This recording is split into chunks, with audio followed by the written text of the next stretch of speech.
ಇಷ್ಟು ದಿನ ಈ ಮನೇಲಿ ಎಲ್ಲ ಸರಿಯಾಗಿತ್ತು. ಆದರೆ ಈಗ ಯಾರ ಮುಖ ನೋಡೋ ಸ್ಥಿತಿಯಲ್ಲೂ ಇಲ್ಲ. ಎಲ್ಲ ಆಗಿದ್ದು ನಿಮ್ಮಿಂದ, ಎಲ್ಲ ನಿಮ್ಮ ಕಾಲ್ಗುಣ.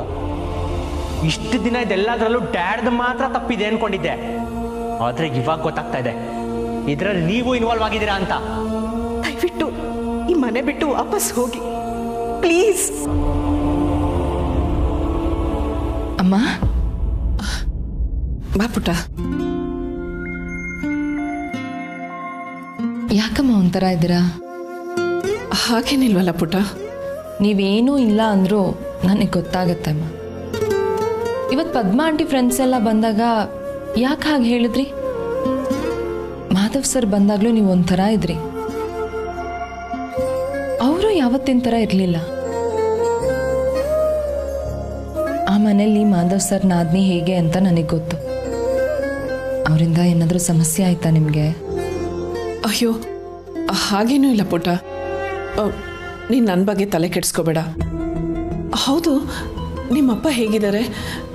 ಇತ್ತೀಚೆಗೆ ಅವ್ರಿಗೆ ಫೋನ್ ಮಾಡೋದಕ್ಕೆ ಆಗ್ತಾ ಇಲ್ಲ. ಅವ್ರು ಆರಾಮಾಗಿದ್ದಾರಮ್ಮ. ನೀವೀಗ ನನ್ನ ಹತ್ರ ವಿಷಯ ಮರೆಸ್ಬೇಡಿ. ಬೆಸ್ಟ್ ಫ್ರೆಂಡ್ ಅಂತ ಹೇಳ್ತೀರಾ, ನನ್ನ ಹತ್ರ ಹೇಳ್ಕೊಳಲ್ವಾ? ಹೇಳ್ಕೊಳಕ್ಕೆ ಏನೂ ಇಲ್ಲ ಪುಟ್ಟ. ಸರಿಮ್ಮ, ನಿಮಗೆ ಇವಾಗ ಹೇಳ್ಕೊಳಕ್ಕೆ ಮನಸ್ಸಿಲ್ಲ ಅಂದರೆ ನಾನು ನಿಮಗೆ ಒತ್ತಾಯ ಮಾಡಲ್ಲ.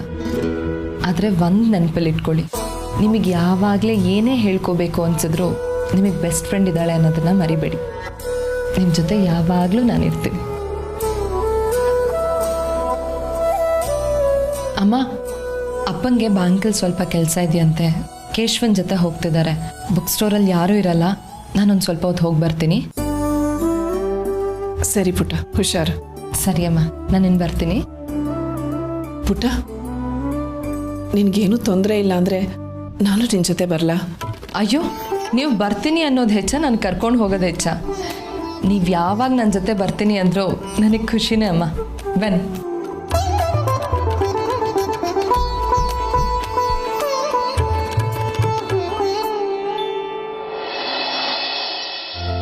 ಮಾವ, ನೀವು ಮತ್ತೆ ಚಿಕ್ಕ ಮಾವ ರಾಮ ಲಕ್ಷ್ಮಣನ್ ತರ ಇದ್ರಂತೆ, ಹೌದಾ?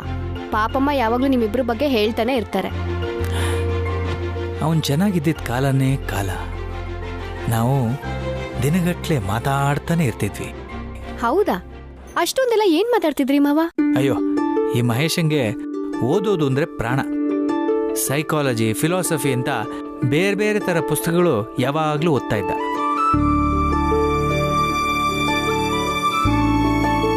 ನನಗೇನಾದರೂ ಸಣ್ಣ ವಿಷಯಕ್ಕೆ ಬೇಜಾರಾದರೂ ಹೇಗೆ ಸಮಾಧಾನ ಮಾಡ್ತಿದ್ದ ಗೊತ್ತಾ? ಎಲ್ಲೆಲ್ಲೋ ಓದಿದ್ದನ್ನ ನೆನಪು ಮಾಡ್ಕೊಂಡು ಹೇಳ್ತಿದ್ದ. ಎಷ್ಟೋ ಸಲ ಇವನ್ ಮಾತು ಕೇಳ್ತಾ ಕೇಳ್ತಾ ನಾವು ಊಟ ಮಾಡೋದನ್ನೇ ಮರಿತಿದ್ವಿ. ಪಾಪಮ್ಮ ಬಂದು ಏನಿವತ್ತು ಊಟಕ್ಕೆ ರಜನ ಅಂತ ರೇಗಿಸ್ತಿದ್ರು. ಇಂಟ್ರೆಸ್ಟಿಂಗ್. ಈಗ ಇವನ್ ಚೆನ್ನಾಗಿದ್ದಿದ್ರೆ ನನಗೆ ಹೇಗೆ ಸಮಾಧಾನ ಮಾಡ್ತಿದ್ದ ಗೊತ್ತಾ ಪೂರ್ಣಿ? ಇಂಥ ಪರಿಸ್ಥಿತಿ ಬಂದಾಗೆಲ್ಲ ನನಗೆ ಇವನ್ ಮಾತೇ ನೆನಪಾಗುತ್ತೆ. ಏನ್ ಮಾತು ಮಾವ? ಭಗವಂತ ಆಗಿನೂ ಶ್ರೀರಾಮನಿಗೆ ಕಾಡಿಗೆ ಹೋಗೋದು ತಪ್ಪಲಿಲ್ವಂತೆ. ಶ್ರೀಕೃಷ್ಣನ ಕಣ್ಣೆದುರಲ್ಲಿ ಯುದ್ಧ ಆಗೋದು ನಿಲ್ಲಿಲ್ವಂತೆ. ಕೆಲವೊಮ್ಮೆ ಪರಿಸ್ಥಿತಿಗಳು ದೇವರ ಕಂಟ್ರೋಲ್ನಲ್ಲಿ ಇರಲ್ವಂತೆ. ಹಾಗಂದ ಮೇಲೆ ಕೆಟ್ಟ ಸಿಚುವೇಶನ್ಗಳು ಬಂದಾಗ ನಮ್ಮನ್ನು ನಾವು ಬ್ಲೇಮ್ ಮಾಡಿಕೊಂಡು ಏನು ಪ್ರಯೋಜನ? ಈ ಎಲ್ಲ ಪರಿಸ್ಥಿತಿಗಳು ಬರೋದು ನಮಗೆ ಪಾಠ ಕಲಿಸೋದಕ್ಕೆ, ನಮ್ಮನ್ನು ಸ್ಟ್ರಾಂಗ್ ಮಾಡೋದಕ್ಕೆ ಅನ್ನೋನು ಮಹೇಶ. ಆಯ್ತಲ್ಲ ಮಾವ, ಇದೇ ಅಲ್ವಾ ಇವಾಗ ನಿಮ್ಗೂ ಬೇಕಾಗಿರೋದು. ಪರಿಸ್ಥಿತಿ ನಿಮ್ ಕಂಟ್ರೋಲಲ್ಲಿ ಇಲ್ಲ ಅಂದ್ಮೇಲೆ ಮನ್ಸಿಗೆ ನೋವು ಮಾಡ್ಕೊಂಡು ಏನ್ ಪ್ರಯೋಜನ? ನೀವ್ ಹೀಗೆ ಇದ್ರೆ ಚಿಕ್ಕ ಮಾವನ್ಗೂ ಇಷ್ಟ ಆಗಲ್ಲ ಅಲ್ವಾ?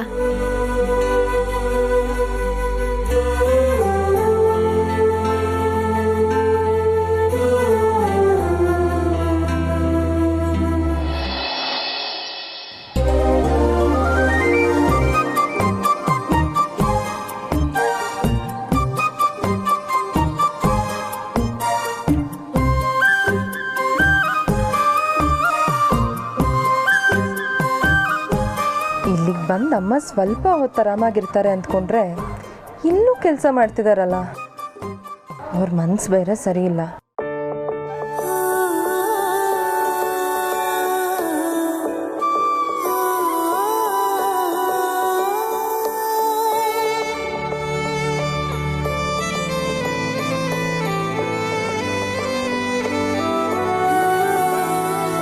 ಅಮ್ಮ ತಗೊಳ್ಳಿ, ಈ ಪುಸ್ತಕ ತುಂಬ ಚೆನ್ನಾಗಿದೆ, ಕುತ್ಕೊಂಡು ಓದಿ, ನಿಮಗೂ ಟೈಮ್ ಪಾಸ್ ಆಗತ್ತೆ. ಏನ್ ಪುಸ್ತಕ ಇದು ಪುಟ್ಟ? ನೀವು ಓದಿದ್ಯಾ? ಒಂದು ಚಿಕ್ಕ ಕಾದಂಬರಿ ಅಮ್ಮ, ನಾನು ಆಲ್ರೆಡಿ ಓದಿದ್ದೀನಿ, ತುಂಬ ಚೆನ್ನಾಗಿದೆ. ಹೌದಾ? ಏನ್ ಕತೆ? ನೀವು ಓದಿ ಅಮ್ಮ, ನಿಮಗೆ ಬೇಕಾಗಿರೋ ಕತೆ ಅನ್ಕೊಳ್ಳಿ, ಓದಿ, ಅರ್ಥ ಆಗತ್ತೆ.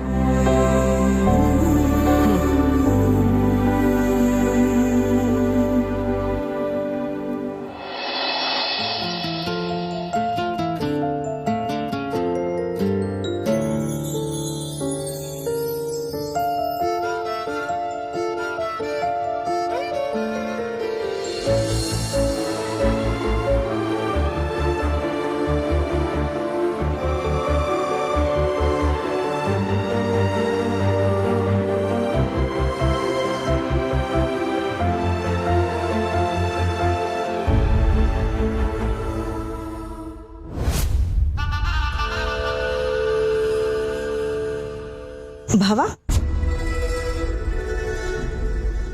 ಯಾಕಿನ್ನೂ ಊಟನೇ ಶುರು ಮಾಡಿಲ್ಲ? ಇನ್ನೂ ಅದೇ ಟೆನ್ಷನಲ್ಲಿದ್ದೀರಾ? ಹಾಗೇನಿಲ್ಲ ಶಾವೇರಿ, ಐ ಆಮ್ ಓಕೆ. ಮತ್ತೆ ಊಟ ಮಾಡಿ. ಪಾಪಮ್ಮ, ಸಾರು ಬಡಿಸಿ.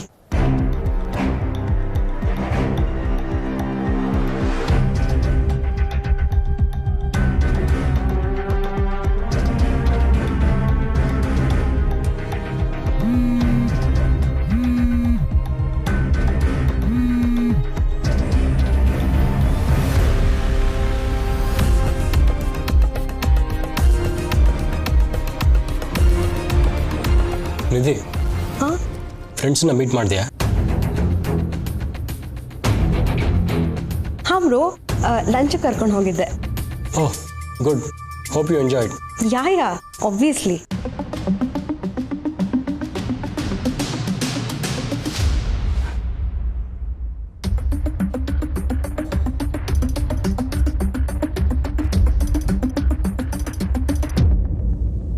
ಯಾಕೆ ಹಾಕಿ ತಿಂತಾ ಇದ್ಯಾ? ಸ್ವಲ್ಪ ನಿಧಾನಕ್ಕೆ ತಿನ್ನು. ಏನ್ ಅಷ್ಟೊಂದು ಹಸುವಾಗಿದ್ಯಾ? ನೋ, ಮಧ್ಯಾಹ್ನ ತಿಂದಿದೆ ಸಾಕಾಗಿದೆ. I am tired.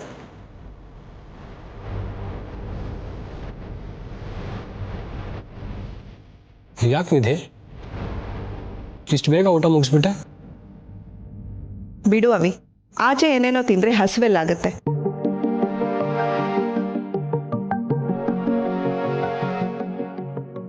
ರೂಮ್ಗೆ ಹೋಗಿ ಮಲ್ಕೋಬೇಡ, ಸ್ವಲ್ಪ ಓದ್ಕೊ, ಆಯ್ತಾ? Good night all. Good night.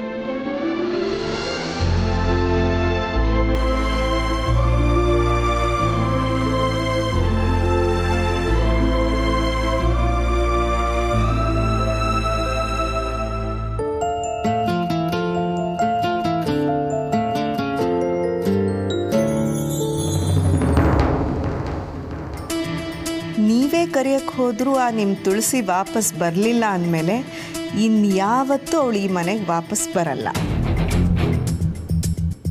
ನೀವು ಪ್ರೀತಿಸೋರನ್ನು ಇಷ್ಟು ಬೇಗ ನಿಮ್ಮಿಂದ ದೂರ ಮಾಡಿ ನರಳಿಸ್ತೀನಿ ಅಂತ ನಾನು ಗೆಸ್ಸೇ ಮಾಡಿರಲಿಲ್ಲ. I am so happy. ಪಾಪಮ್ಮ, ಭಾವನ್ಗೇನು ಬೇಕು ಬಡಿಸಿ? ಇಟ್ಸ್ ಓಕೆ ಶಾವೇರಿ, ನನಗೆ ಸಾಕು.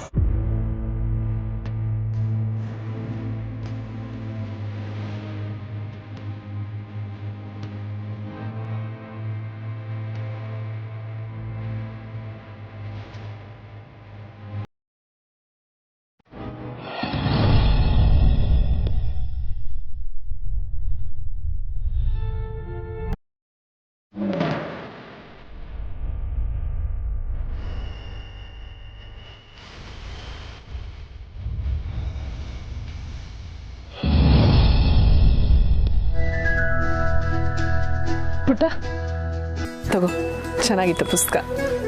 ಇಷ್ಟು ಬೇಗ ಓದ್ಬಿಟ್ರಮ್ಮ? ಸಣ್ಣ ಪುಸ್ತಕ ಅಲ್ವಾ, ಅದು ಅಲ್ಲದೆ ಅದೇ ಓದಿಸ್ಕೊಂಡು ಹೋಯ್ತು.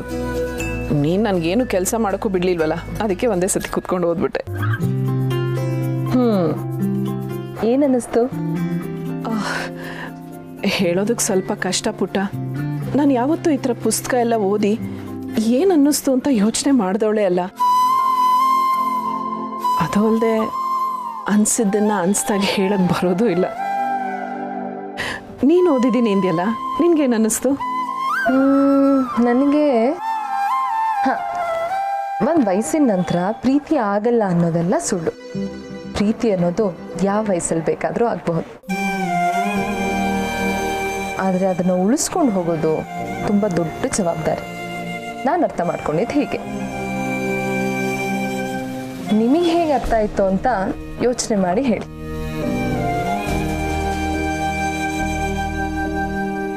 ಅಮ್ಮ, ತುಂಬ ಹೊತ್ತಾಗಿದೆ. ಅಪ್ಪನೂ ಹಾಗಿಂದಾಗೆ ಮನೆಗೆ ಹೋದ್ರಂತೆ. ನಾವು ಅಂಗಡಿ ಲಾಕ್ ಮಾಡಿಕೊಂಡು ಹೊರಡೋಣವಾ? ಸರಿ ಪುಟ್ಟ.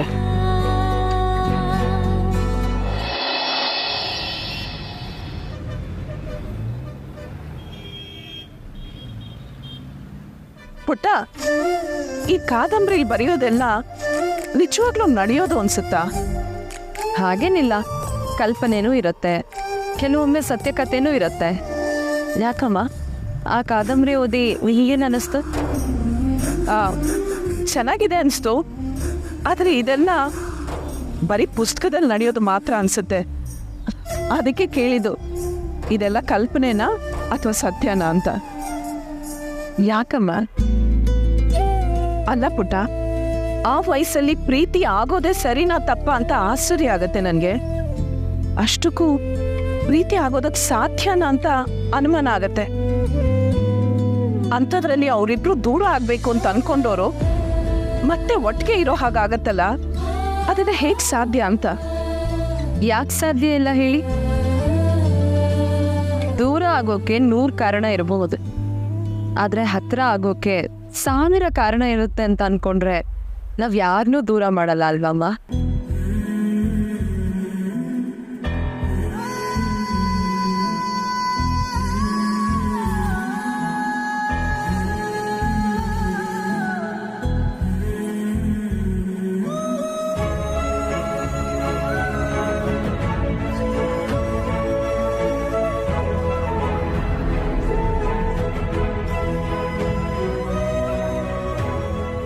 ಅಮ್ಮ, ಗೋಲ್ಗಪ್ಪ. ಇಲ್ಲ, ಗೋಲ್ಗಪ್ಪ ತಿನ್ನಕ್ಕೆ ಯಾರಾದ್ರೂ ಮುಹೂರ್ತ ನೋಡ್ತಾರಾ? ನನ್ಗಂತೂ ಮಧ್ಯರಾತ್ರಿ ಎಬ್ಬಸ್ಬಿಟ್ಟು ಗೋಲ್ಗಪ್ಪ ತಿನ್ನೋಣ ಅಂದ್ರು ನಾನು ಆಗ್ಲೂ ರೆಡಿ. ಅದು ಅಲ್ಲದೆ ನಿಮ್ಮ ಜೊತೆ ಹೀಗೆ ಬಂದು ಎಷ್ಟು ದಿನ ಆಯ್ತು, ನಿಮ್ಗೂ ಓಕೆನಾ?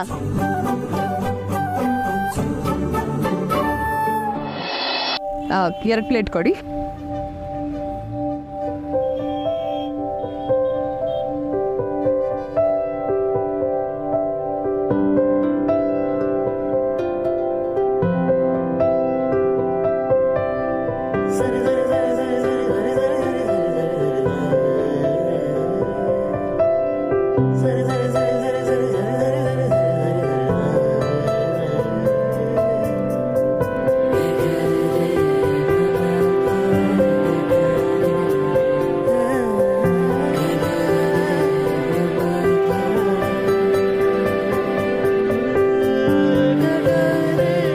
ಅಮ್ಮ, ಆಗ್ಲೇ ಬುಕ್ ಬಗ್ಗೆ ಮಾತಾಡ್ತಿದ್ವಲ್ಲ, ಅದ್ರ ಬಗ್ಗೆ ಒಂದೇ ಒಂದು ಮಾತು ಈಗ ನೆನಪಾಯ್ತು. ನಾವು ಯಾರನ್ನಾದ್ರೂ ಬಿಟ್ಬಿಡೋಣ ಅನ್ಕೊಂಡಾಗ ನಾವು ಯಾಕೆ ಅವ್ರ ಜೊತೆ ಇಷ್ಟು ದಿನ ಇದ್ವಿ, ನಾವು ಯಾಕೆ ಅವ್ರಿಗೆ ಇಷ್ಟು ದಿನ ಇಷ್ಟೊಂದು ಗೌರವ ಕೊಡ್ತಿದ್ವಿ ಅಂತ ಯೋಚಿಸ್ಬೇಕಂತ.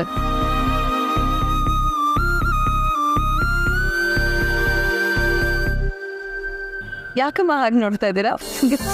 ಅಲ್ಲ, ನೀನ್ ಮಾತಾಡೋದು ನೋಡಿದ್ರೆ ಏನ್ ಅನ್ಸುತ್ತೆ ಗೊತ್ತಾ? ನಾನ್ ನಿನ್ನ ಅತ್ತೆನಾ ಅಥವಾ ನೀನ್ ನನ್ನ ಅತ್ತೆನಾ ಅಂತ. ಎರಡೂ ಅಲ್ಲ, ನೀವು ನನ್ನ ಅಮ್ಮ, ನಾನು ನಿಮ್ಮ ಮಗಳು.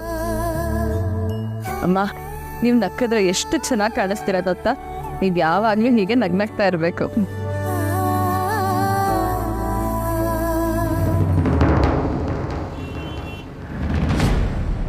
ಅಮ್ಮ, ಅದು ಇದೆಯಲ್ವಾ? ಹೌದು, ಇಷ್ಟೊತ್ತಲ್ಲಿ ಯಾರ ಜೊತೆ ಹೋಗ್ತಾ ಇದ್ದಾಳೆ?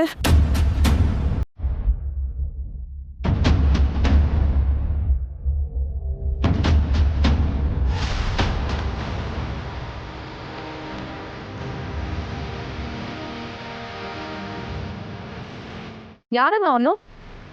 ಗೊತ್ತಿಲ್ಲ ಪುಟ್ಟ. ಫಾಲೋ ಮಾಡ್ಬೇಕಾ?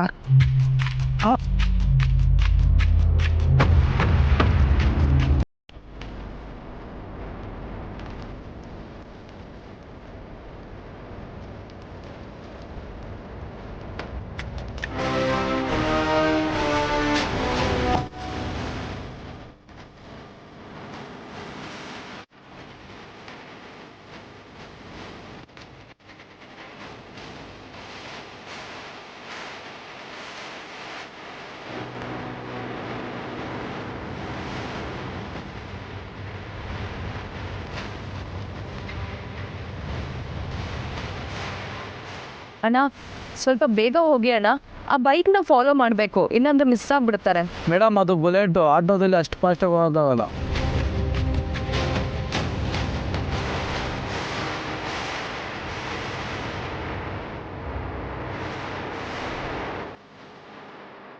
ಅಮ್ಮ ಇದನ್ನು ಟೆನ್ಷನ್ ಮಾಡ್ಕೊಬೇಡಿ, ಏನೂ ಆಗಲ್ಲಮ್ಮ.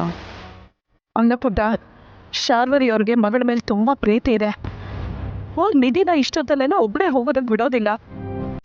ಅವ್ರು ಮಾತ್ರ ಅಲ್ಲ, ಮನೇಲಿ ಯಾರೂ ಅವಳನ್ನ ಇಷ್ಟೊತ್ತಲ್ಲಿ ಒಬ್ಬಳೇ ಹೋಗೋದಕ್ಕೆ ಬಿಡೋದಿಲ್ಲ. ಅವಳು ಅವ್ಳಿಗೆಲ್ಲ ಹೇಳ್ದೆ ಬಂದಿದ್ದಾಳ ಅಂತ ನನಗೂ ಹಾಗೆ ಅನ್ಸುತ್ತಮ್ಮ. ಅವ್ರಿಗೆ ಎಲ್ಲಿ ಹೋಗ್ತಾ ಇದ್ದಾರೆ ಅನ್ನೋದನ್ನ ನೋಡೋಣ.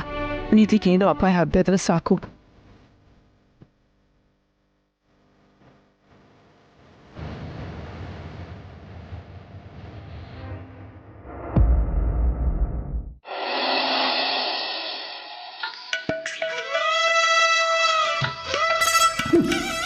ನೋಡೋದಕ್ಕೆ ಮನೆ ತುಂಬ ಜನ, ಊಟ ಬಡಿಸೋದಕ್ಕೆ ಮಾತ್ರ ಒಬ್ಬರೂ ಇರಲ್ಲ. ಸೋಗ್ಲಾಡಿ ತಾತ, ಸಿರಿ ಫೋನ್ ಮಾಡಿದ್ಲು, ಬರೋದು ಲೇಟ್ ಆಗತ್ತಂತೆ. ಓ ಹೌದಾ, ಸರಿ ಹಾಗಾದ್ರೆ ನೀನೇ ಬಡಿಸು.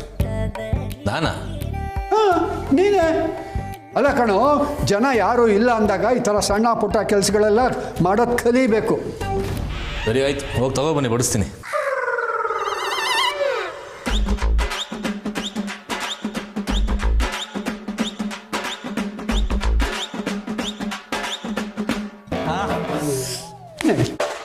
ನಡಿ. ಬಾಕಿ ಇತ್ತು. ದಂಡ ಪಿಂಡ.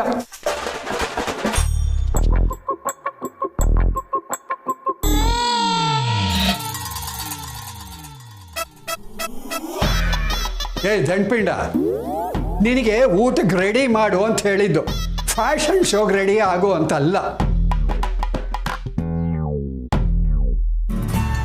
ಲೇ, ಊಟಕ್ಕೆ ಏನೇನು ಬೇಕೋ ಅದನ್ನು ಯೋಚನೆ ಮಾಡೋ ಒಂದು ಕ್ಷಣ.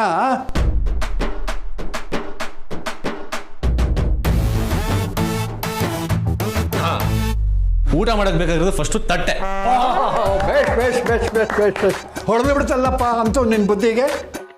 ಅಲ್ಲ ಕಣೋ, ಬರೀ ಪ್ಲೇಟ್ ಒಂದೇ ಅಲ್ಲ, ಲೋಟ, ಲೋಟದಲ್ಲಿ ನೀರು.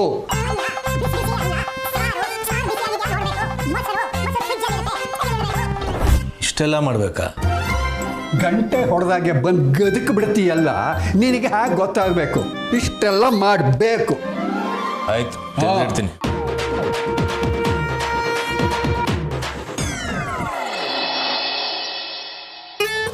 ಸೊ ಮನೇಲಿ ಹೇಳ್ದೆ ಬಂದಿದ್ಯಾ, ಆ ಮನೆ ಪ್ರಿನ್ಸಸ್ ನೀನು.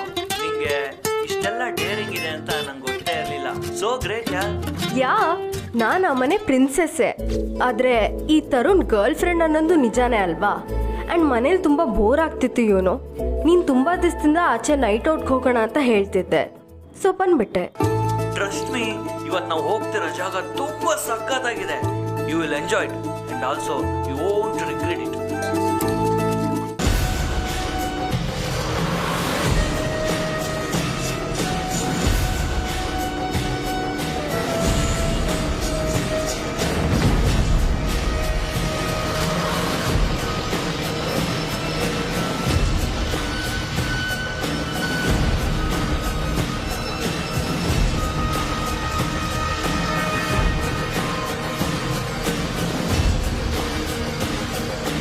ಬೈಕ್ ಎಲ್ಲ ಆಯ್ತಾ ಗೊತ್ತಾಗ್ತಲ್ಲ ಮೇಡಮ್. ಅಯ್ಯೋ, ಫಾಲೋ ಮಾಡಿ ಅಂತ ಹೇಳಿದ್ನಲ್ಲ ಅಣ್ಣ, ಏನು ಮಾಡೋದೀಗ? ಎಡಕ್ಕೆ ಹೋಗಪ್ಪ.